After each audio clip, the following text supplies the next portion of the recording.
Yeah, before we start our interview, I wanted to welcome you to hang out. So, How have you been, Jinhee? oh, I know it's my interview, but we are friends. yeah, sure, of course. You can just a casual conversation today. It doesn't have to be former, interview. Exactly.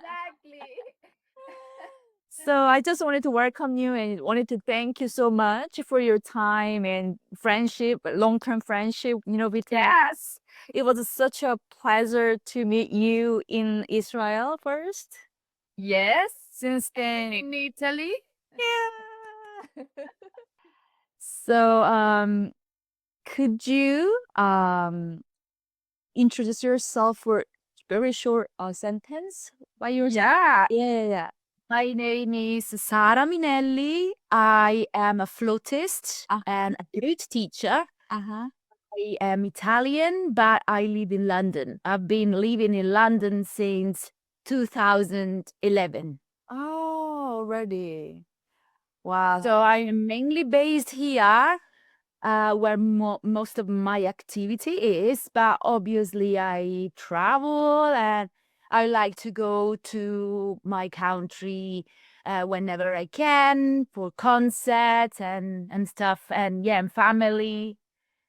Yeah. Sure. So, I have some questions for you today, and would like to know more about you and introduce you to the new audience. And I really admire your career and life.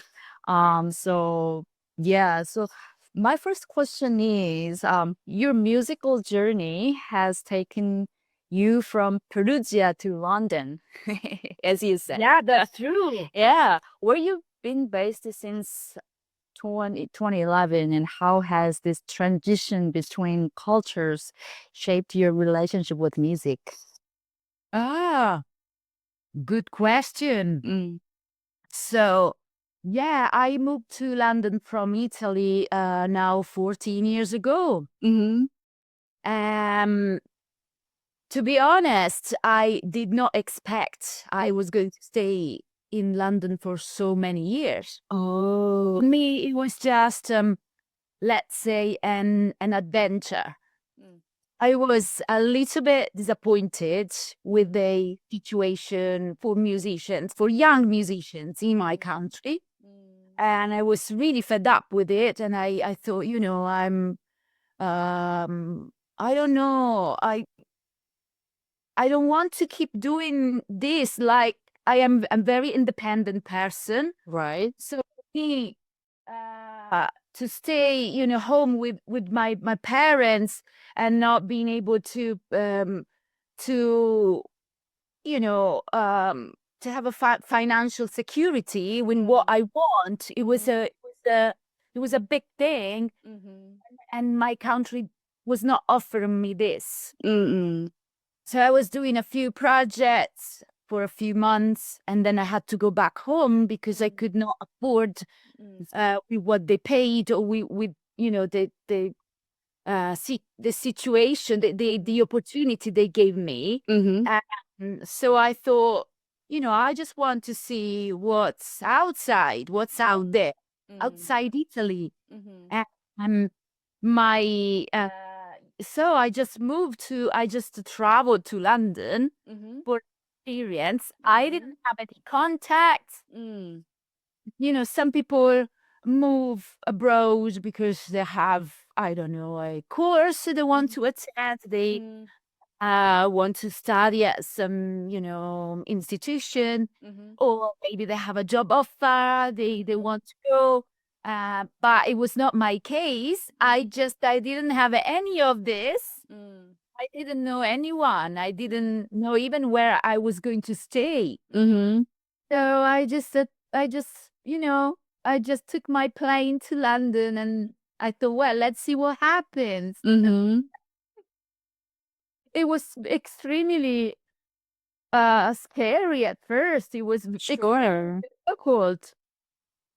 But especially when you are when you are young, and Mm-hmm. I am. quite adventurous. So I thought, why not? I don't have anything to lose. Of course. Probably my personality, I was just curious to see Sure. what other countries would have offered, and Mm-hmm. I was so excited to be in London. There was so much music all around me, and so many things, so many concerts I could go and watch. Um, and I saw that meeting people was not so difficult, especially I would say Italy is great. Mm-hmm. We have um, our musical background is very rich for for arts, Sure. but everything is more formal. Mm-hmm. I would say in London, music is more integrated with the society. I mean, everybody plays I mean, a lot of people, not everybody, but a lot of people play an instrument, even though they haven't achieved a level for a professional career, but there is the interest in music. Mm-hmm. There are lots of children who, play instruments or sing in the choir. So I would say is more integrated. So in Italy, we do concerts only in really nice places, informal venues, concert halls, or some places where which where formal concerts can take place. Right. But in London, you just do a performance anywhere in a cafe. Even people who in the tube station, right? Busking is a serious thing. Not everybody can go there.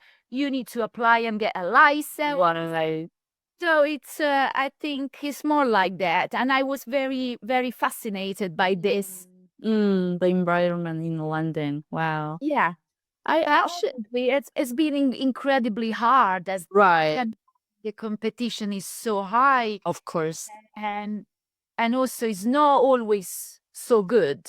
Right. Right. May have the good or bad Right. situations Mm-hmm. where musicians are exploited anywhere. Right. What a brave and passionate Sara. Yeah. That what actually moves you, right? Right. Yeah. Otherwise, well, so many people they say, I mean, you've been so brave. I don't think I would have done that. Right. Yeah. Wow. You know what? I didn't. I had a bit of savings with me, which helped me to keep going for a few months. But then obviously, uh, it was difficult to keep going. But Right. when I started doing some work, and then one thing led to another thing, and little by little, I built up my work, my network, and yeah, Right. So you it haven't been easy. That may be extremely expensive. right. So and obviously being far from my family was very hard. Italy is obviously is a great country, and everybody's, I mean, the community is very close. Mm-hmm. So, and obviously you find yourself alone. Right. Probably, Right. there is more sense of, you know, people just move on with their lives, and Right. Right. Very different culture in compared to Italy and London. Yeah, I totally get it. Yeah. Yeah. if you have a problem, someone can help you, right? You Right. don't even need to ask. Right. But here, obviously, you need to ask. You need to Right. let people know that you have a problem. Right. Then they are supportive. But if you don't actually make this first move, right, it's very unlikely that there's people come to you, and Right. so everything has been really challenging. Right. Wow. So I'm more curious about your childhood. So can you share a bit about your early musical education and any mentors who particularly influenced your path towards contemporary music? Right. Well, I was extremely lucky as I grew up in in a place which was very musical. Mm-hmm. I grew up in Tuscany. Mm-hmm. Now my family is originally from Umbria, where you have Right, right. but my we lived in Tuscany. We have lived in Tuscany for many years as my dad was working there. So I grew up there in a town called Montepulciano, Mm-hmm. Siena, Mm-hmm. where actually the composer Hensel lived. Mm-hmm. And he founded a festival which is still going on, Mm-hmm. um, where it was mainly around contemporary music, and the festival was especially promoting young composers. Mm. So composers who wrote, I don't know, children's operas, and they had the chance to showcase the opera Mm. in the festival. Mm. And I was in primary schools, and they were looking for children who could sing Mm. to form a children's choir to sing at the festival. Mm. And this is how I started. Basically, Oh.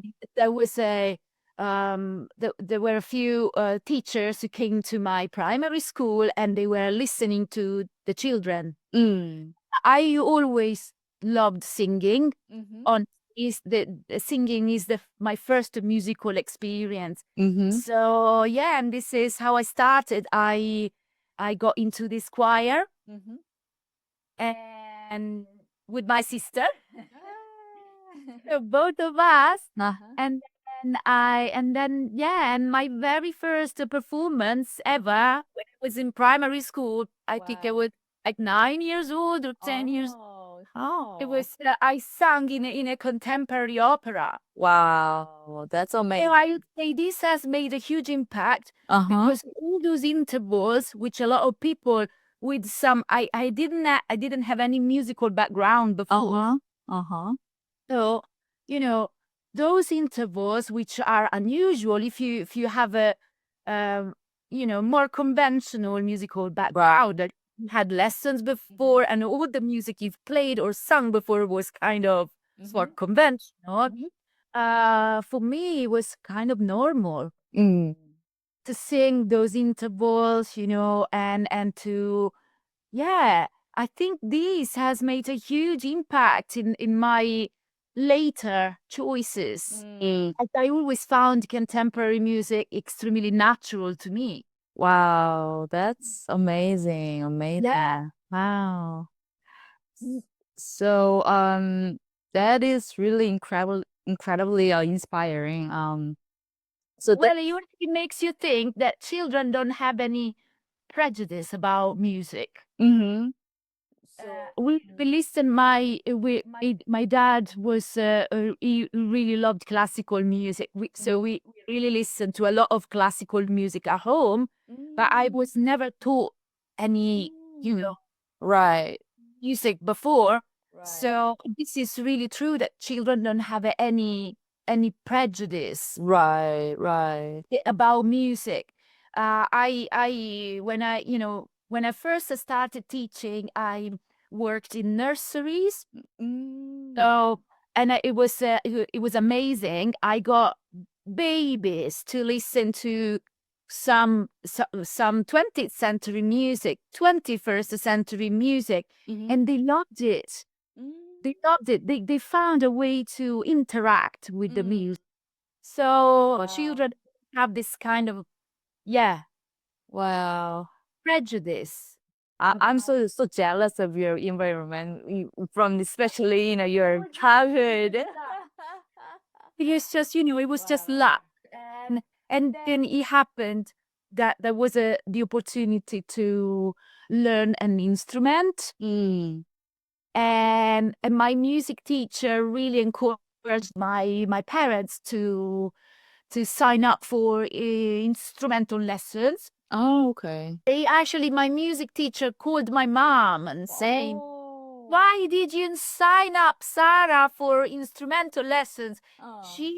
My mom didn't know I could have some musical skills. Mm-hmm. And my parents listened to the advice and that phone call really changed my life. And then I started playing the flute and I was playing in the orchestra in the festival. Oh. First I sang and then I played the flute in the orchestra. So yeah, it was an incredible Yeah. Wow. music speaking. Yeah. Yeah, your music teacher is amazing. She or he discovered you have a talent. Yeah, this is true. And she was the music teacher in classes. Can you believe that? Wow. She heard me singing. We played the recorder, right? Right. All music classes you Right. do. Yeah. And and if I think now, as I know what it means teaching music in class. Mm-hmm. You know, you just have to deal with over 20 kids all together, and some of them so naughty. Or for her to spot me Right. Yeah. and call my mom like that. I mean, it's incredible. She's been amazing. I can't think of anyone doing this today. Right. Right. Do you still contact with the teacher?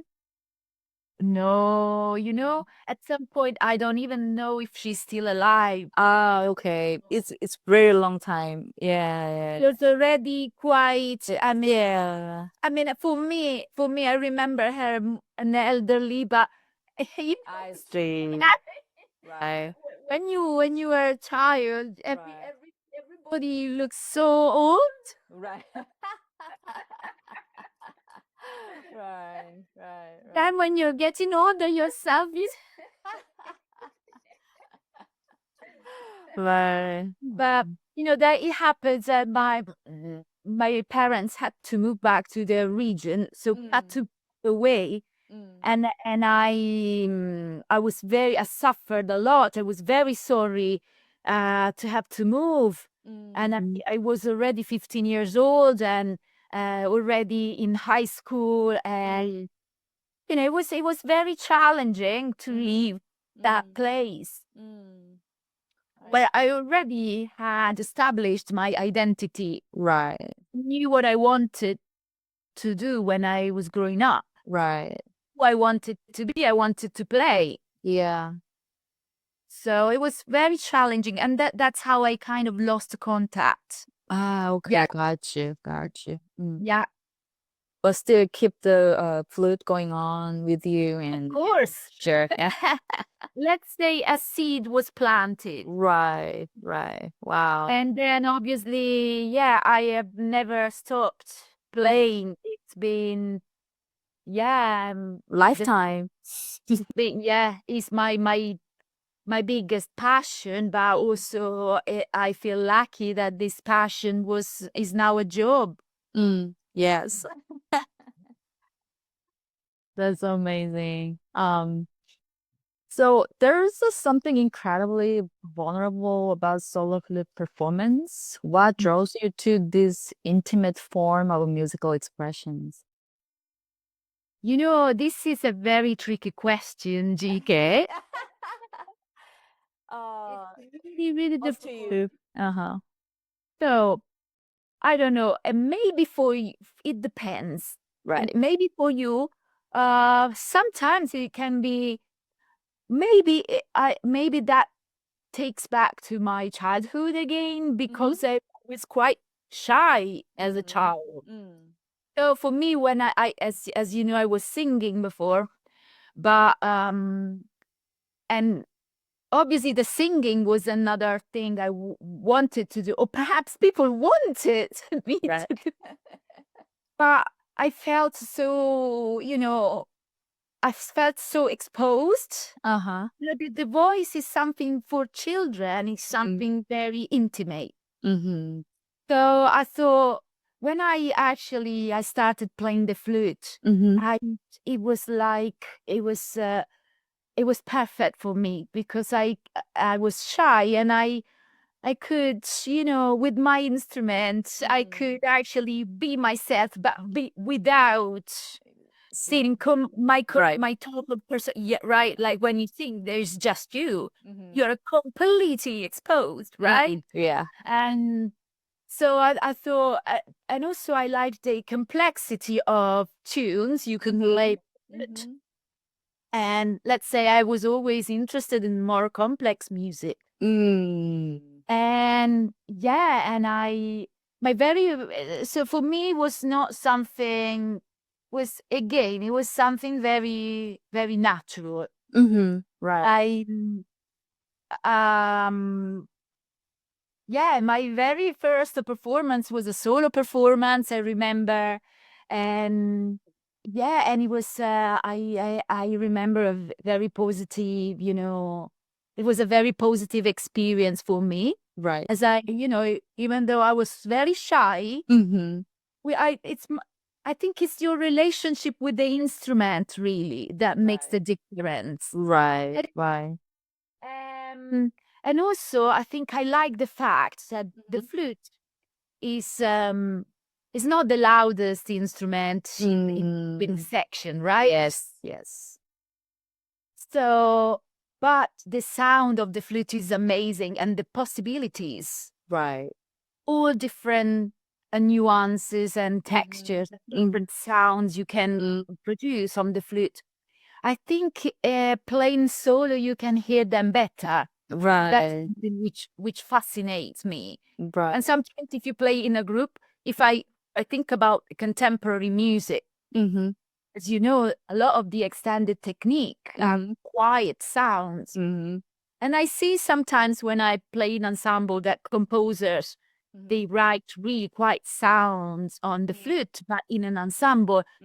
But that even though the idea is amazing and the sound choice is amazing, in relation to the group, you can't hear them very well. Right. So I think probably also this is another reason why I really love playing solo, because a lot of those sounds you can hear them better, feel them better, the physicality of the Right. Right. So you fully, unify with the flute and you in the space. Wow. This is true. And yeah, in the space, it's true, as the obviously depending where you perform, there is some resonance.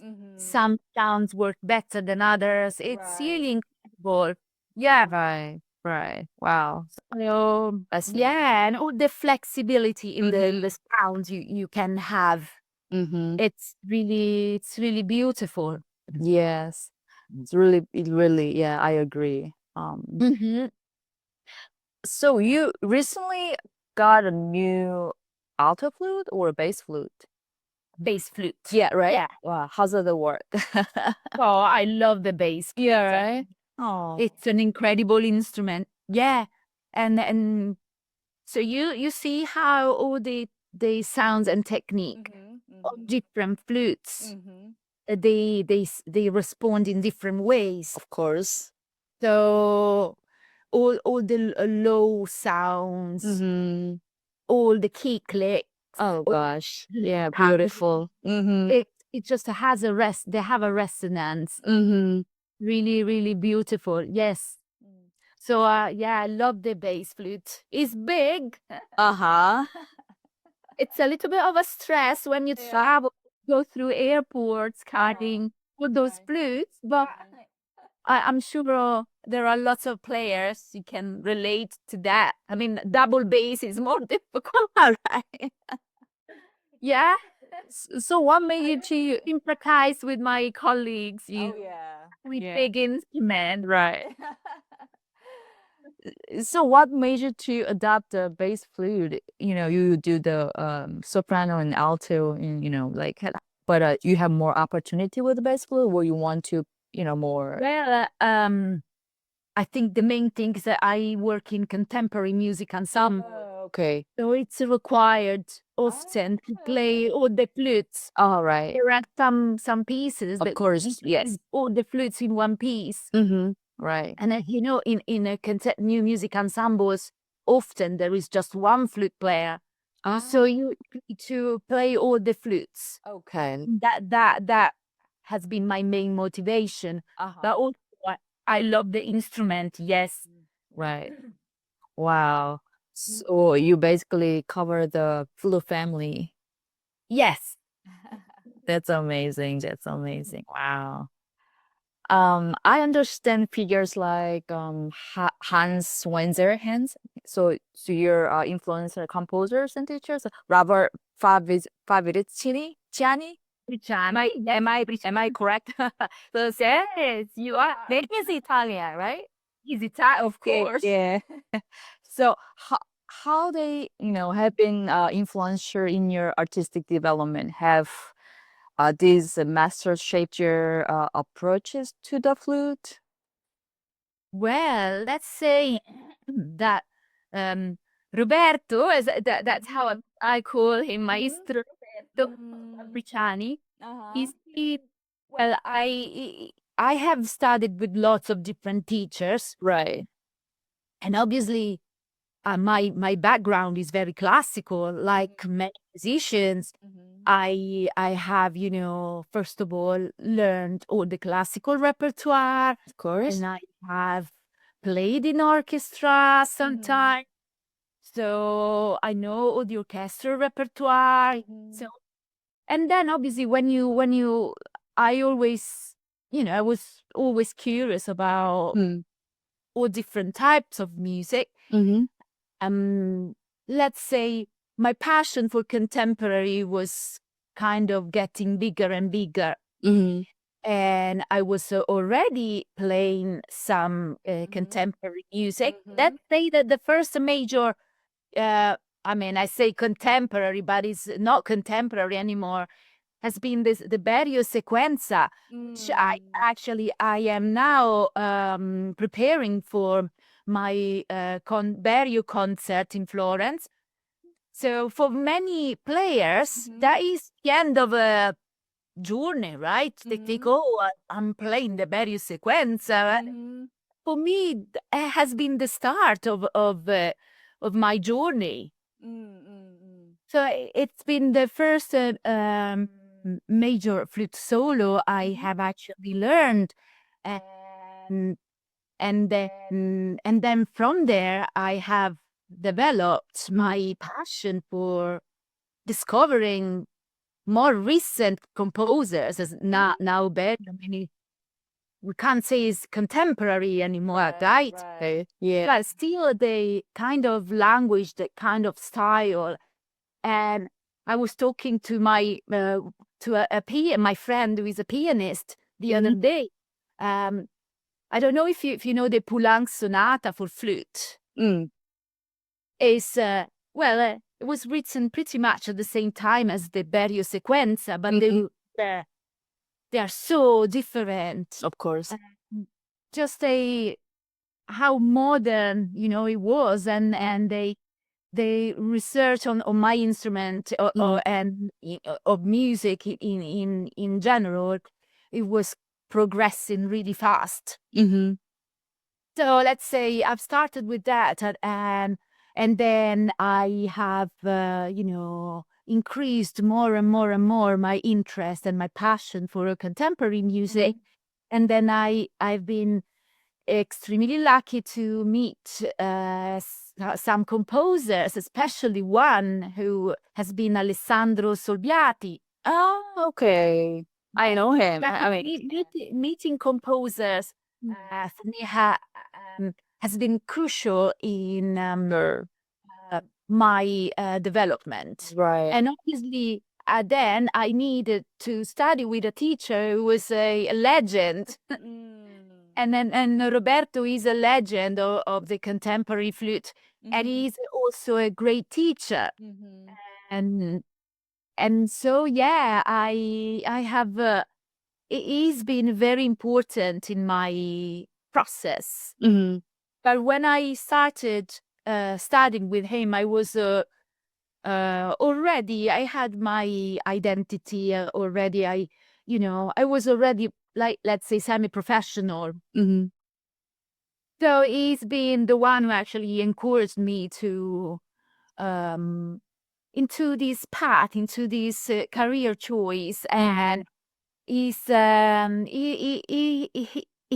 a really great teacher, and I am very grateful to him. Mm. Yeah. Oh, so sweet. Yeah. So now, the contemporary flute repertoire has expanded dramatically in recent decades, right? Yeah. What? Yeah, what? Thankfully. Right.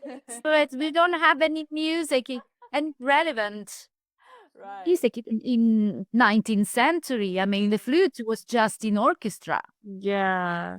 So, what excites you most about the current state of music written for your instrument? What excites me is the fact, well, first of all, the fact that you can actually work with a composer. Mm-hmm. Something yeah, hello, Jinhee. Yeah, the composer here. Well, when I was learning all the classical repertoire, I used to have lessons, perhaps with different teachers, and they all had a different opinion about the same piece. Mm-hmm. And it was confusing me. Mm. And I always thought, wow, what if I could speak with Mozart? What if I could speak with Bach? But I can't. So I thought, the best way it would clear my mind. It would clarify things for me if I could actually meet the composer and work with them directly. So I would not be confused anymore. Right. I love that. So that has been my first motivation. Yes, Uh-huh. the truth, to know the truth. Mhm. So it's amazing to be able of working with living composers on film music, and they are always you hear the story of a piece. You really hear what they want to express. And also, it's amazing that I am also I have a creative responsibility as well. Sure. Time I am asked to change the score. Perhaps most composers rely on me on the extended technique. Mm-hmm.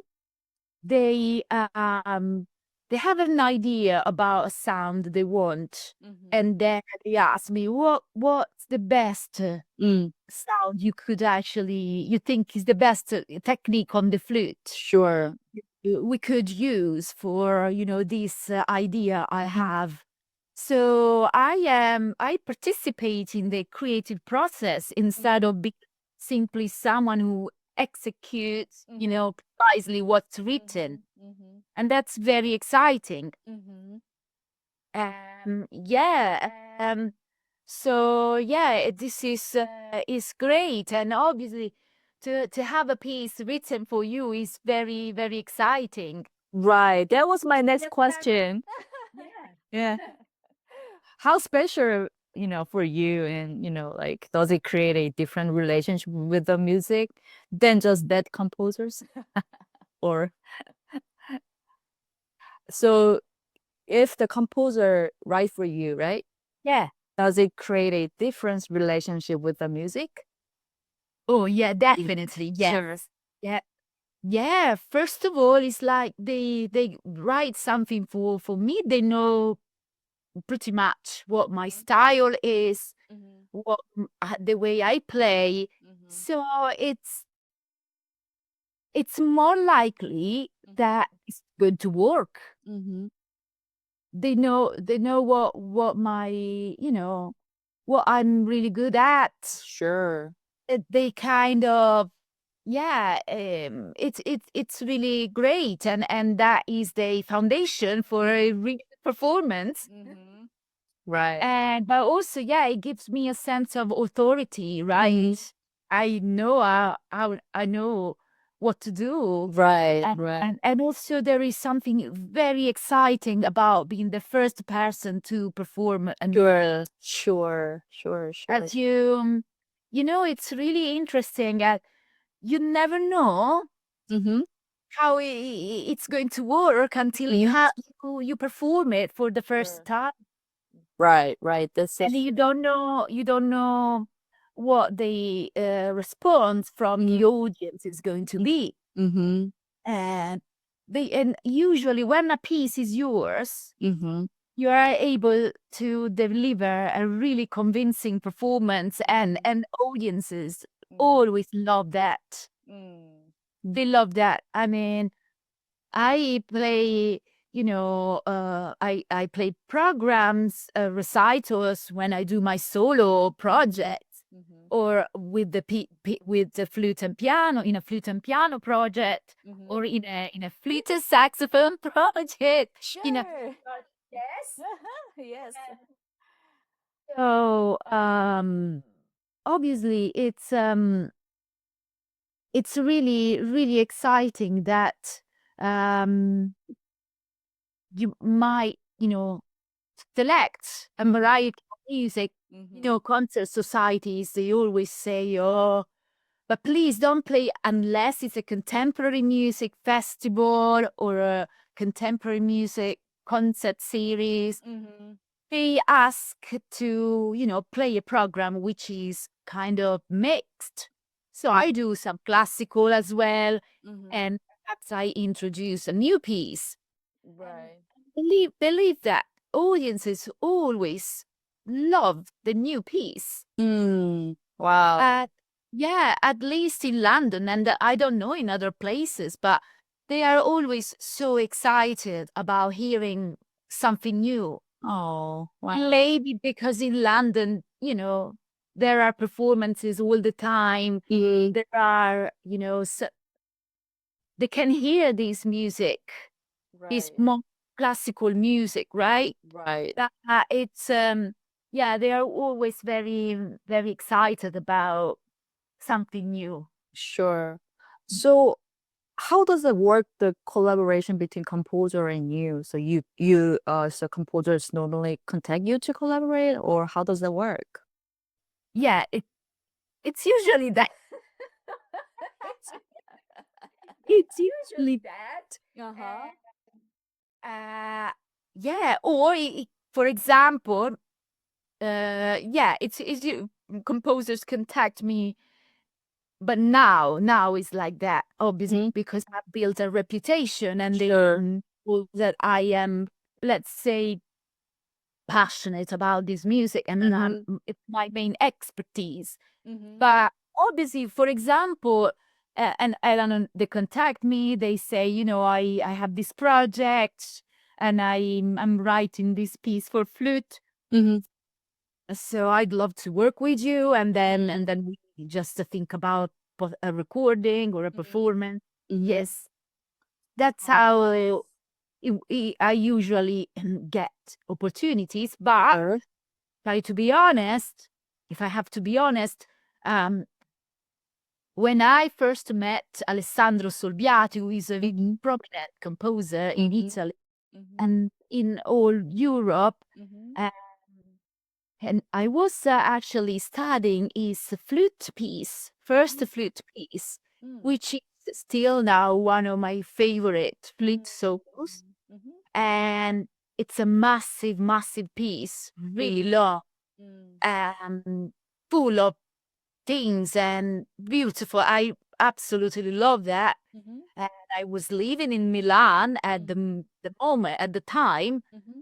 And so I approached him, I mean, through a student of Alessandro. I, I had a colleague was studying with him, and I told her, look, I'm actually learning his flute piece because I wanted to get feedback from the couple. So this is how I met him, and I asked, would you be able to listen to me playing your piece? Wow.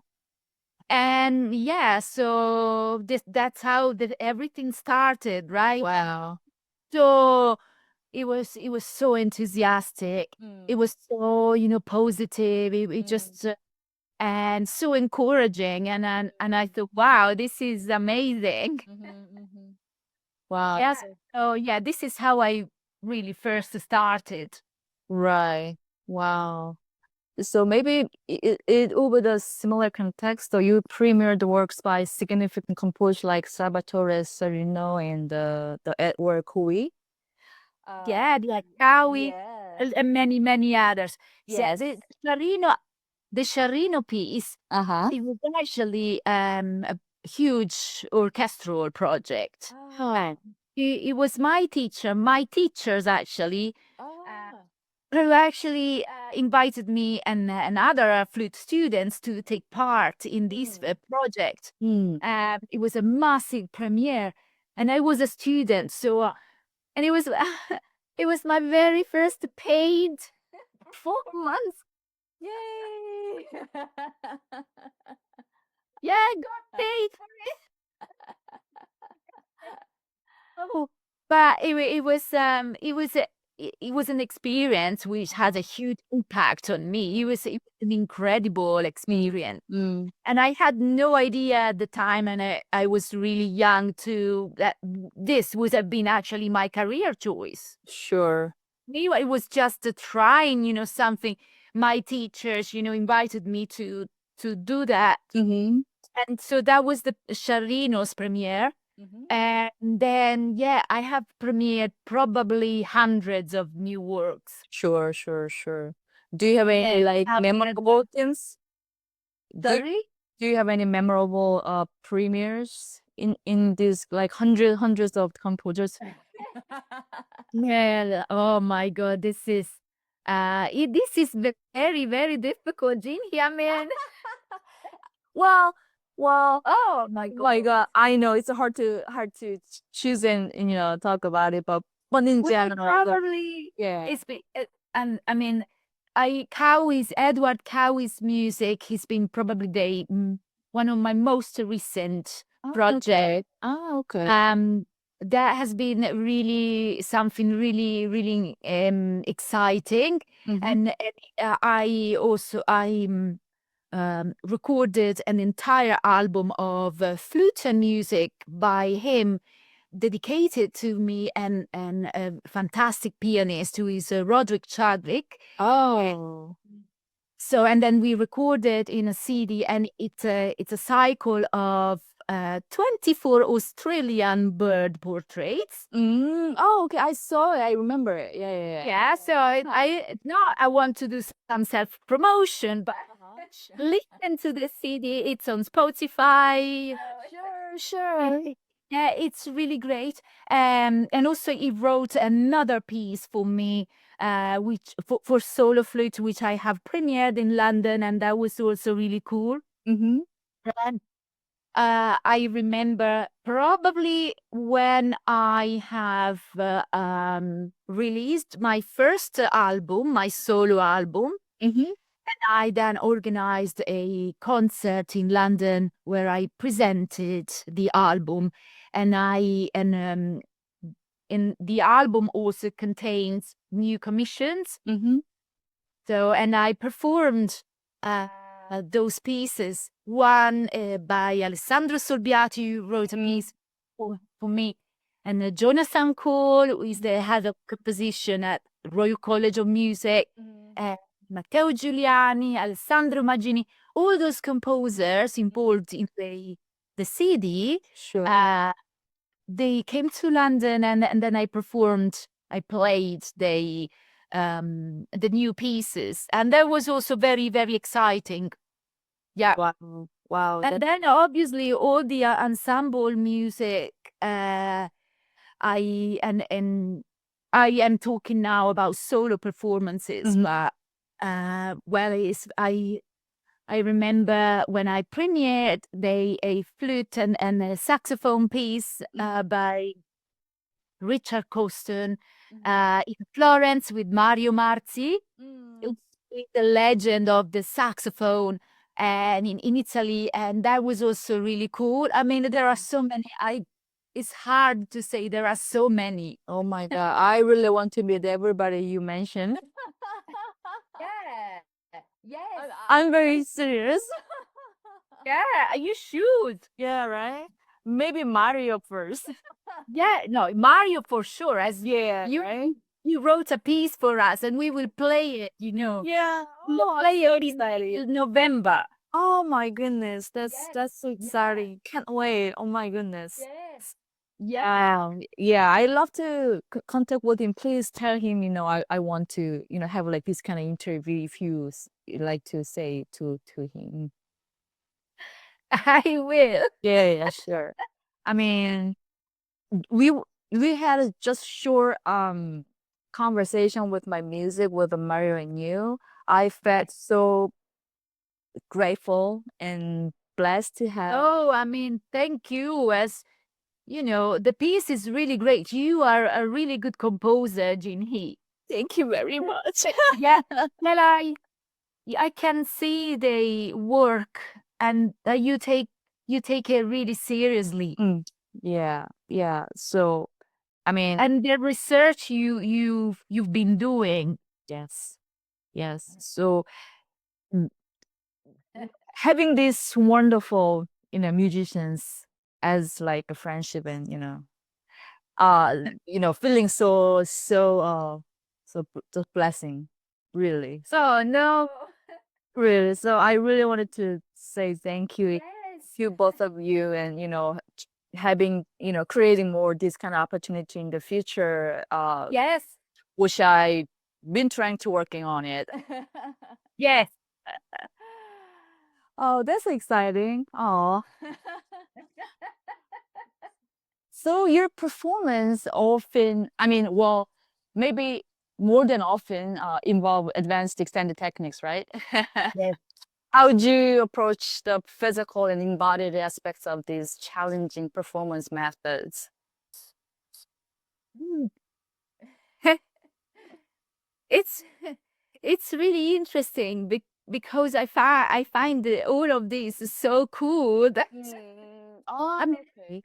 yeah, I just love that. So let's say some of these scores I perform are really, really complex, and let's say the approach is different. Mm-hmm. Um, if you talk about, I don't know, pieces by Brian Fernier, for example, or other composers who write really complex music, it's not just about the extended technique, Right. but it's all about the going through all the different notation and the intricate aspects of the score. So let's say that the approach is totally different, as you kind of expect that you go and play straight away. I spend a lot of time just watching the score before and and before playing and trying to play anything. I try to work. So I would say my approach is at first more intellectual. Okay. So I like to watch the score and try to work out all different things. And, you know, obviously you need to read all the performance instructions, which is very, very useful. And, and then once I have clear um more things, I start playing it. I start playing. But, you know, in a more conventional piece, you are so curious. You just go and then sight read it and you want to try it out straight away. But that's not how it works when it comes to really complex music with complex notation and obviously a lot of technique. Yeah. First of all, I'm curious about the intellectual aspect of it. Sure. That point, you are a very different performer ever met. Really? Yeah. So, cause That is so interesting. yeah. So I mean, so I think I felt that your positive energy of your performance and attitude towards the new music at the festival in Israel. So many of performer I met or work with kind of have having hard to understand of the extent technique or uh, the story behind of composers. So that always I need to work on and getting through, and then make the sounds better and work together. But then you're just straight, so freely accept this whole world of this music, and very positive and very passionate, like ideas of the each note and phrase and stuff. I really love that. I knew it. So you are the best. So thank you. I'm very serious, really. So that open, the who, composer who really meets this open-minded performer or friend in music scene. What a lucky. Really, really. So thank you. I really wanted to say that it's not even so much. So you make me blush. Oh, you deserve it.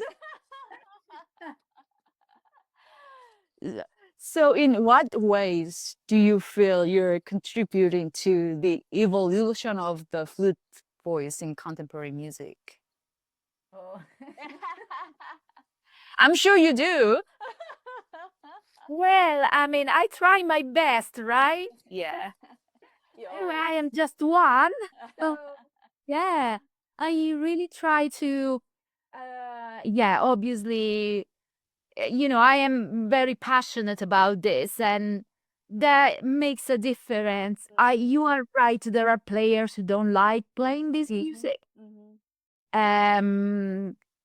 So yeah, at the end of the day, you really need to do what you like and what you think, you want to spend your time on. Right, right. And life is too short. Right. So this is something I really love, and I try my best to make things happen. But obviously, as I said, I'm just one, and yeah, I try to meet people who are like me, musicians who are like me, who are passionate about this, and they are not complaining about Right. Yeah. so many, so many times you have to deal with, players who sadly complain about, oh my God, this piece. Yes. So I try to work with like-minded musicians. That's very important. Right. That's true. I You- agree. Yeah. And then obviously being respectful, as I have studied composition myself. Then I decided I'm not one of those musicians who say, oh, I'm a composer. Yeah, I wrote a few pieces, some, but obviously I think the real composers are others. I see. I understood that if you really want to be serious about composing, you need to commit a lot of time Right. to it. And yeah, it's not like you feel inspired and you write a piece. It's not like that. I mean, you need to practice on writing. Right. And obviously a lot of friends of mine are composers. I think I am understanding of what it means being a composer, and the fact that is your baby. Yeah, right. It's your baby. So you've worked on this piece and you are you have an emotional attachment, an investment. And obviously as a player, you need to be respectful of that. There might be things which don't work. And obviously you need to be, to respect that. Obviously it's a collaboration. they might not know everything about flute. Mhm. So, I mean, so it's normal that there are things which might not work as well as they hope. Sure. But obviously, we work together on this, and you need to be respectful of each other's work. Sure, right. So I have a question about your album, like New Resonances and Where Song Was Born has received a critical acclaim. How does your approach to interpretation differ between live performance and recording? That is also a very, very good question, Jinhee. So well done. Thank you. All your questions are really, are good. So I don't think there is much difference. As what I've learned when you work in recording studios, what they want, producers and composers, as obviously I have recorded work by living composers, and what happened, the composers, I mean, the composers who could, but many of them attended the recording session. Mm-hmm. So what we want to achieve, even when you record, is a quite loyal product Mm-hmm. at the sort to a live performance. Sure. So all the performances don't have much editing, for example, and we always try to go for a take which could be more loyal to a live performance. Okay. So it's not like this is my approach. I always go prepared, and it's a performance anyways. Sure. I don't have an audience maybe, but I do have an audience. I have the composer there. Mm-hmm. And sometimes it happens that some people attend it. For example, for the Cowie CD, where song was born, we had a few people coming who were actually attending the recording process because we did in a church where probably usually they also organized concerts. So that we had a few people who actually listened. So it's not that different. It shouldn't be. It's not. I know that some players they do I don't know, a couple of bars, a couple of bars, a couple of bars. But when it comes to a solo performance or a duo performance, it's probably better to record a big section. So it's more faithful to a performance in a concert. Sure. Okay. Got you. Wow. Yeah. But obviously there are so many things you can do in recording studios, Sure. which is very exciting. Mm-hmm. There are pieces which work better in a recording studio than in a performance. For example, they have a very quiet sounds. Mm-hmm. And then if you play them live, they might not work as well. Mm-hmm. You can obviously amplify, in the studio. And then, yes. Then I have more questions, like the process of the recording. So the work of the composer, like Brian Frenio, so really, complex piece. How do you approach to, perform in recording situation? It's too complex, maybe. Then you mentioned that you prefer to have a big chunk of praise and then Yeah. the other take. Yeah, well, it's incredible, Jinhee. You really, yeah, it's really great that you actually spotted that piece because in the whole album, that is the piece which doesn't have editing at all. I mean, honestly, I remember very well. That is a performance with probably very, very small, very little editing. Wow. Because remember that the afternoon I went there. Mm-hmm.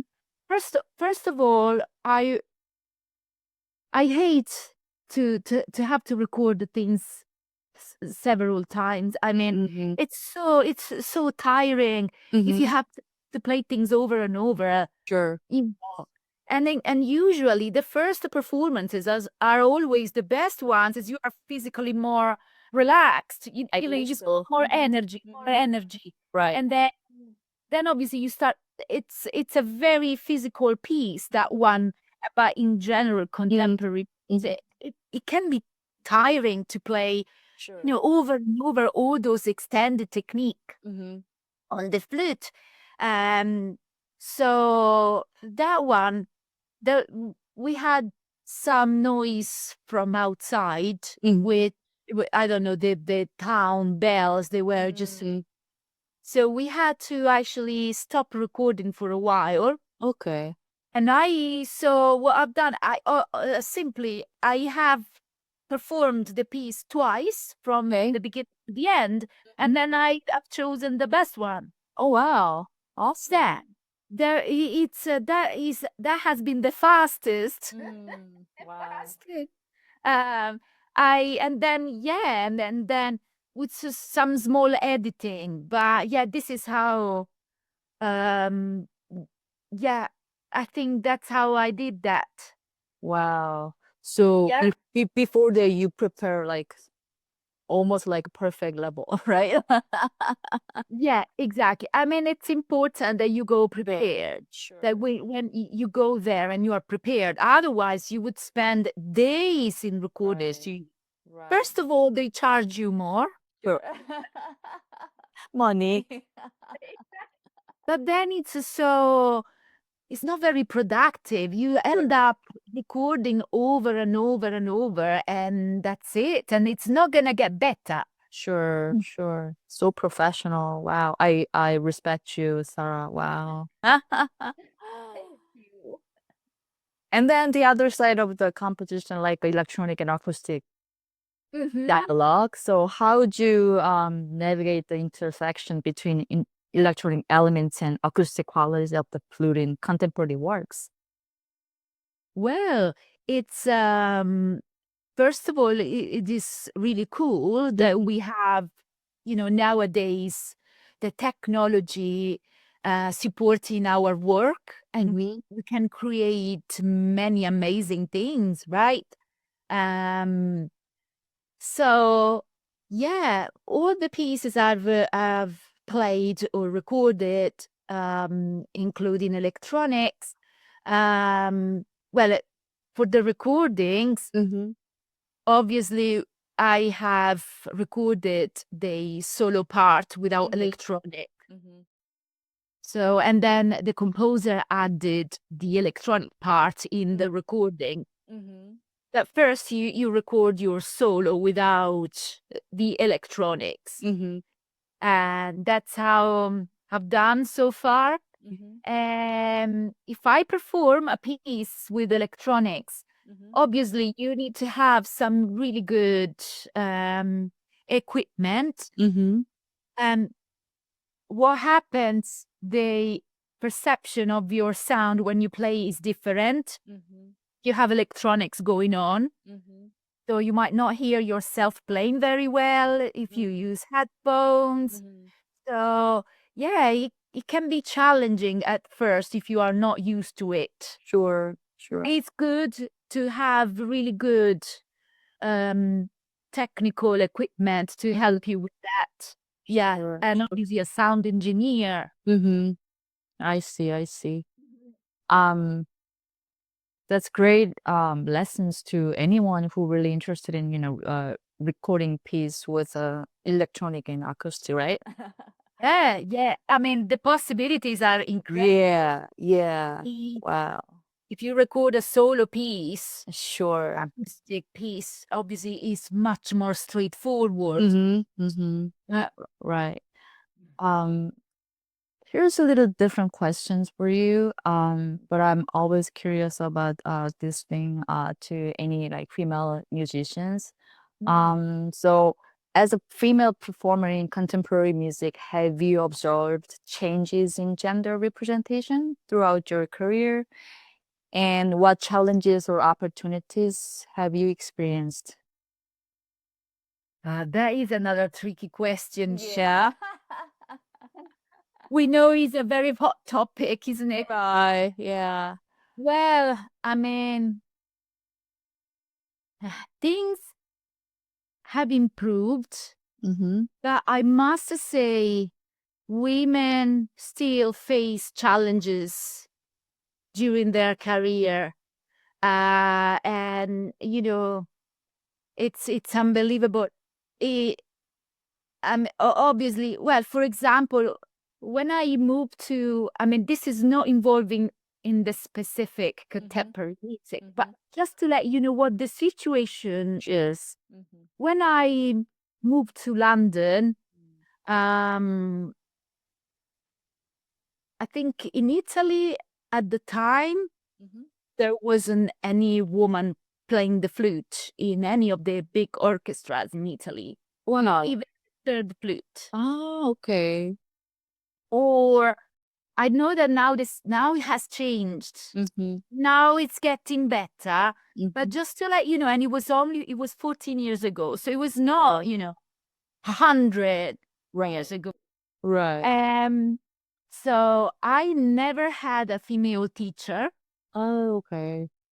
Not because there aren't good female flautists in Italy, but because all the most prominent flute players, they were actually male. They are maybe now it is changing, but when I was a student, they were all male. So just to let you know what the starting point. Mm-hmm. Mm-hmm. Now, I must say in the UK, this is a little bit better. Mm-hmm. There is more equality in general, Mm. but yeah, they are still fighting for equality. Uh, yeah, and if, for a woman is more difficult. Sure. You can't say the contrary. I see. I see. Yeah, but some countries are better than others. Yes. And yeah, but now I have to say it's getting better. I think social media are bad for something, but uh, are good because for you know information. There is we talk more about this. You can actually talk about it, and there is a much more the conversation is going on. Mm. I see. But it's still, in my opinion, there is work to be done. Mm. So have you met more flute female performer in UK? Yes. Yeah. Great. Great. Wow. I see. I see. Yeah, it's challenging. Yeah. Very challenging. Yes. And I think for composers too. Yes. Yes. But in the UK, it's a bit better. Yes. Yes. So I have friends who are composers, and yeah, I mean, probably there are more opportunities, but it is still, there is still this kind of separation, maybe there is a grant for a women composers, which means that there has been lack of opportunities. Yeah. So yeah, it's a very, very complex Right. topic. Right. Right. That's right. Um. So these days you teaches and involved with a contemporary ensemble. What else you have work? Um, yes, I teach. I do. My upcoming concerts are in a contemporary music ensemble, one in Florence, one in London. Yeah. And then, yeah, I do solo work as well. And I have a project to flute and piano project. I have my project with Mario, flute and saxophone. I have released a new album recently of improvised music. Oh, yeah, And one of my one of my interests is also improvisation.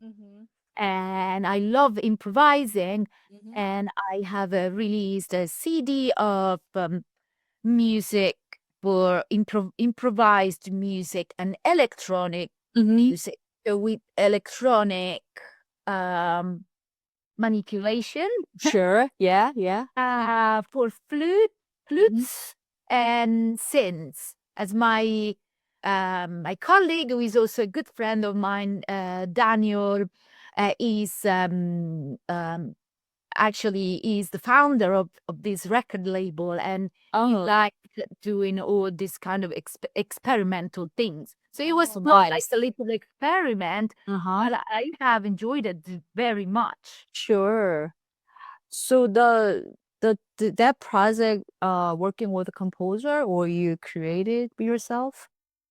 Yeah, the amazing thing about improvising is that you are a composer and a performer at the same time. Oh, okay. Wow. So yeah, it's really really cool, and I find this very liberating Mm-hmm. because often I am asked to execute precisely what's written, and which is great, but at some point you want to have some sort of freedom Sure. to just experiment with your Sure. food. Yeah. Oh yeah, any any instructions, or and then and it's great because when you improvise, all your knowledge about the instrument, all your repertoire you've played in your life, it kind some ways comes out. Sure. Wow. So there is a structure in the improvisation, even though nothing is written. Mm-hmm. So it's been an amazing thing, and then I've been involved in another recording project with another composer whose name is Stuart Lane, who lives in London. So it's been a very very busy year. Wow. Do you sleep? Not much. Oh my God. Sounds very try. I try to, but yeah. I see. I can't, some people say, oh, if I don't sleep 8 hours a night, for me, this is impossible. I see. I see. Oh, exciting. I try to get a good sleep, but it's not always possible. Oh, did you mention that you have the sleep problem for a long time? Sorry? Did you mention that before you have the sleep problems long time ago? Like when we met you in Italy, maybe you mentioned that you have a little bit of sleep problem like back then. 20. But Really? yeah, yeah. No? No, Remember I this? can't remember. Not kind of a little bit worrying about your, health condition, Yeah, you are right. Yeah. And you still vegan? No, I'm not vegan. I'm a vegetarian. Yes. Oh, you're I vegetarian. don't Yeah, eat sorry. meat. I don't Right. eat I don't eat fish now. I used to eat fish, but now I don't eat fish anymore. Only Yes, I'm vegetarian, yes. And Oh. now my lack of sleep is actually my cat who is not feeling very well. Oh. Yes, so yes, he wakes me up at night. Oh. Okay. Is So I think after the interview, I might need to call the vet. sure, sure. Yeah. Could be the last question for you. So I wanted to ask you so much more questions, but I need to wrap up for you. So you have so much passion about the experimental music and new music, like in like this improvisational stuff. How would you what would be your advice to the new audience to get used to open-minded to this new music Mm-hmm. in our time? Right. This is also a really good question. So well done. Thank you.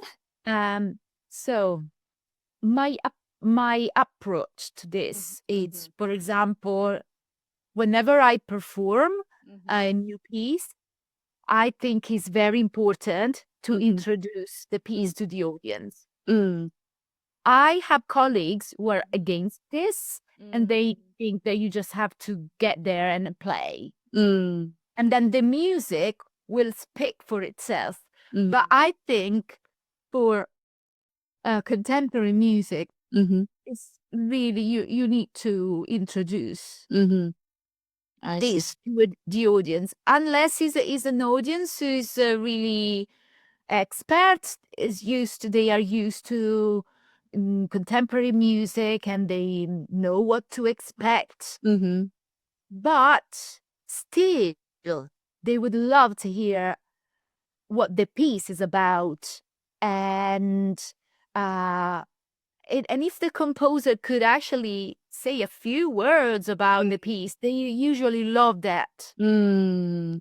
As I think it is extremely important Mm. I see. just to give some context to the piece, then they are prepared. Mm-hmm. I see. Do you have any like memorable concerts like this? So you have a pre-talk with the piece and then later any like good response from the audience? Well, it's always like this, honestly. Oh, okay. This is something I do all the time. All the time. Okay, great. Awesome. I should Mhm. consider it. I should consider it. And I suggest this doing this to the young composers and stuff. Absolutely. Yeah. And they just love if the composer is there and talks to them. They really like that. I always had really, really positive feedback. Sure. So Sure. that was the situation. And Mm-hmm. but yeah, if even if the composer isn't able to, Mm-hmm. because they live, the other side of the world. Yeah. Um so it's so important that the performer actually Mm-hmm. says a few words about the piece. Mm-hmm. Sure. If you have any advertise your work of list like CDs and projects and concerts, please send me the information. I can put it Yeah. together. Okay. Thank you so much. You're welcome. I thank you so much to you too. I Thank you. hope the cat what his name? I forgot. Moon. Moon, right? Sorry. It's easy to remember. Right. My husband is Moon and your cat is Moon. Moon. Moon. I'm sorry for Moon. No. Offended. No. I remember you had a cat, but the name Yes. the name. I hope Moon will get better. Oh gosh. Yes. Thank you so much. Sarah, stay healthy. Okay. You too. Thank you. And we will speak soon. Yeah, sure. And I have so much idea to talk about more through this conversation. You have so much wisdom and lessons and scholarship, much more. So I really appreciate your presence today and, thank you so much again. Sending my Oh, you are very welcome. Okay, have a great day. Thank you. You too.